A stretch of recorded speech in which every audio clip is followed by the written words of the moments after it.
Chapter 153, Final Act of Laying the Foundation. A unique wide jaw, his hair is in a bun like an ancient knight.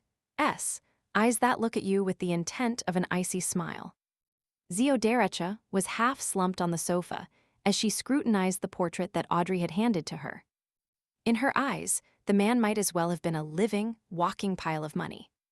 After committing the looks of the great pirate Kalangos to her memory, she proceeded to read the description written at the bottom of the page.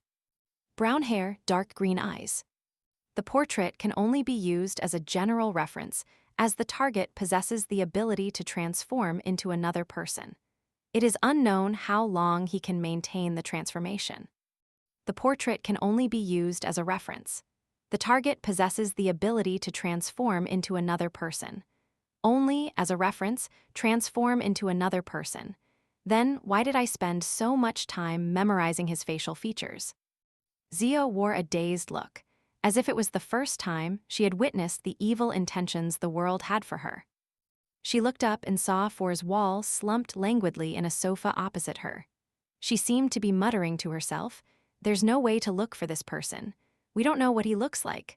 All we know is that he's not from Backland. There are far too many foreigners who come into Backland every day." Fors attempted to sit up, but failed even after 3 tries. "I'm only an apprentice, not an arbiter."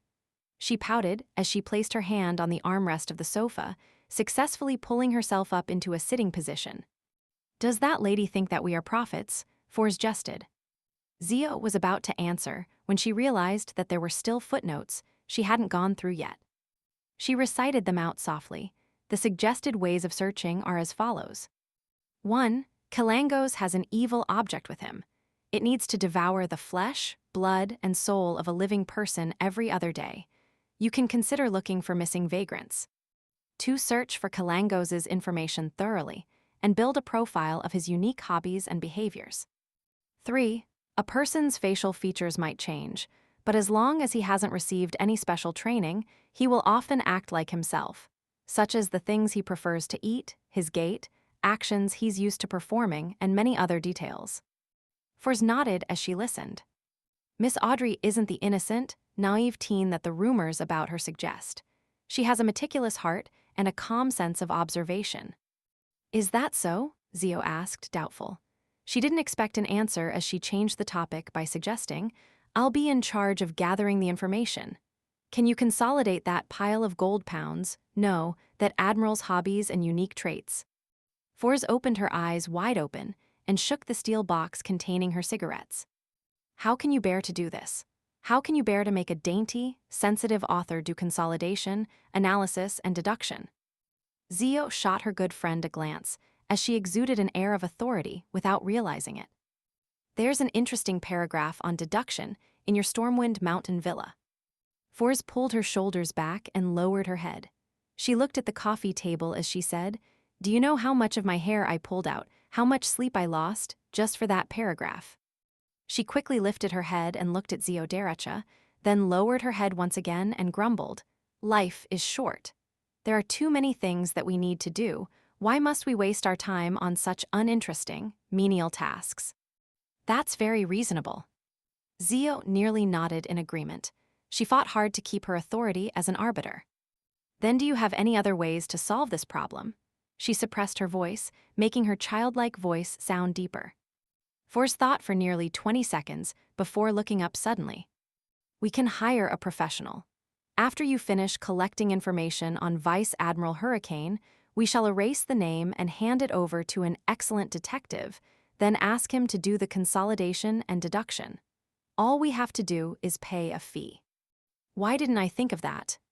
Zio's mind went blank. Fors and Zio looked at each other without saying anything. When the atmosphere became awkward, she cleared her throat. "We'll do it according to your suggestion." After saying this, she quickly added, "You'll pay the fee." Howe Street, Divination Club. "Good afternoon, Mr. Moretti." The pretty receptionist Angelica looked at Klein in surprise. "You rarely come on Fridays." Exhausted from searching for the house with the red chimney, Klein smiled and said, "Fate never repeats itself indefinitely. It always brings us some surprises." He was in the area, and the time had expired on the carriage he rented. Thus, he came for a cup of black tea and some rest. Furthermore, this would serve as the final layer of the foundations. With the new experience at the Divination Club, he would logically mention the application to Dunn Smith. "Your words are always so philosophical," Angelica praised. Klein thought for a moment before saying with deliberation, "I might not come to the Divination Club too often in the future, so you need not recommend me to others anymore." He had already digested his potion, so he had to advance towards a new goal. "Why?" Angelica said in shock and puzzlement. "You've already made a name for yourself in the club. Most people know that your divinations are very accurate and miraculous. In fact, we were considering getting you to come in on Sundays as a lecturer. If I was paid £1 for every divination I perform, then I would keep doing this regardless of how tired I was. Besides, I still have to investigate the houses with red chimneys and find the culprit as soon as possible." Klein smiled warmly. "Madam, do not convince me to stay. This is the arrangement of fate. I won't stop coming to the Divination Club entirely, it's just that my visits will become less frequent. I'll still pay the membership fees on time. I can get reimbursed for it anyway. I will come down occasionally to monitor the place." Klein added in his heart, "How regretful. I hope that you will be at the club when I happen to be lost." Angelica sighed. She realized that this wasn't as surprising as she imagined after the initial shock had passed. Perhaps such a miraculous seer that still respected fate wasn't someone who could be held back by a club intingent. Angelica smiled, as if thinking about something. "Sigh black tea." "Yes," Klein returned a smile. He spent about 20 minutes in the club, spending the time resting, finishing his black tea before leaving the club. He took a public carriage back to Daffodil Street. When he entered, he opened the mailbox out of habit and saw that there was a letter placed inside not too long ago. Klein opened the letter and noticed that it was from Mr. Azik. "I will be heading to Morristown on Sunday and return on Wednesday. Most of the citizens in Morristown are believers of the goddess.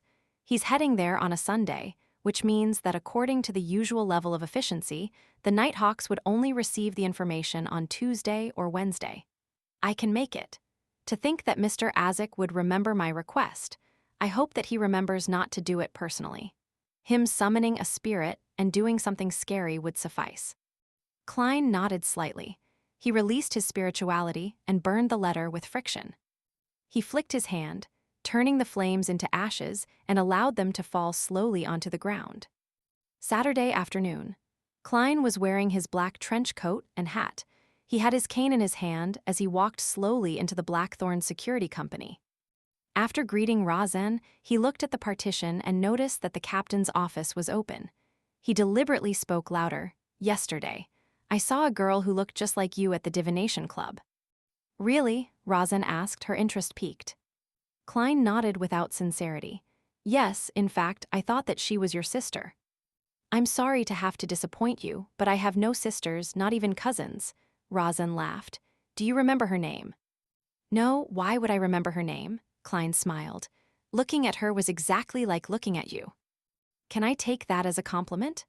Razen was a chatty girl who never needed others to start the conversation. She asked on her own accord, "Klein, I would assume that you're earning quite a bit from the Divination Club. As a true seer, your abilities are far beyond those who take this as a hobby. We would still be good colleagues if you didn't mention this." Klein coughed. "A seer has to be respectful of fate. We cannot use divination to ask for abnormal privileges." "Are you concluding your own maxim for a seer?" Razen asked out of curiosity. "Yes," Klein answered frankly. After a brief chat, Klein said goodbye to Razen. He took his hat and walked toward the partition. Knock, knock, knock. He looked at Dunn Smith, who was drinking his coffee, as he knocked on the open door. "Please come in." Dunn looked up at Klein and adjusted his posture immediately. Klein had already probed the captain over the past 2 days. He confirmed that Dunn Smith hadn't mentioned the acting method as he was trying it out. It was clear that he was also cautious of the higher-ups of the church. Thus he closed the door and sat opposite Dunn. He said with a serious, yet slightly excited expression, "Captain, I believe that I have completely grasped the seer potion. I wish to submit a special application."